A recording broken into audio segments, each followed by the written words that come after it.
ইউক্রেনকে যুক্তরাষ্ট্রের তৈরি অত্যাধুনিক প্যাট্রিয়ট আকাশ প্রতিরক্ষা ব্যবস্থার ক্ষেপণাস্ত্র নিজ দেশে তৈরির লাইসেন্স দেওয়ার ঘোষণা দিয়েছেন মার্কিন প্রেসিডেন্ট ডোনাল্ড ট্রাম্প। দীর্ঘদিন ধরে এই প্রতিরক্ষামূলক অস্ত্র উৎপাদনের অনুমতি চেয়ে আসা কিয়েভের জন্য একে একটি বড় ধরনের অগ্রগতি হিসেবে দেখা হচ্ছে। তুরস্কের আঙ্কারায় চলমান ন্যাটো শীর্ষ সম্মেলনের ফাঁকে ইউক্রেনের প্রেসিডেন্ট ভলোদিমির জেলেনস্কির সঙ্গে এক বৈঠকে ট্রাম্প এই ঘোষণা দেন। বার্তা সংস্থা রয়টার্সের এক প্রতিবেদনে বলা হয়, ইউক্রেনকে ন্যাটোর সামরিক সহায়তা দেওয়ার ঘোষণার পর তীব্র নিন্দা জানিয়েছে রাশিয়ার পররাষ্ট্র মন্ত্রণালয়। তারা সতর্ক করে বলেছে, এই সিদ্ধান্তের পরিণতি অত্যন্ত ভয়াবহ হতে পারে। তবে এখনই কিয়েভকে কোনো ক্ষেপণাস্ত্র পাঠানো হবে কিনা তা স্পষ্ট করা হয়নি।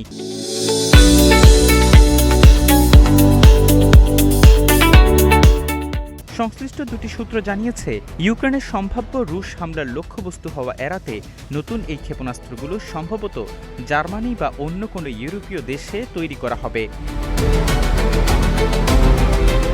ইউক্রেনকে ক্ষেপণাস্ত্র উৎপাদনের অনুমতি দেওয়ার পর ট্রাম্প বলেন, এটি একটি প্রতিরক্ষামূলক অস্ত্র যা আক্রমণাত্মক অস্ত্রের চেয়ে তার বেশি পছন্দ। ইউক্রেনের অস্ত্রাগারে প্যাট্রিয়টই একমাত্র অস্ত্র যা রাশিয়ার ছোড়া উচ্চগতির ব্যালিস্টিক ক্ষেপণাস্ত্র ভূপাতিত করতে পারে।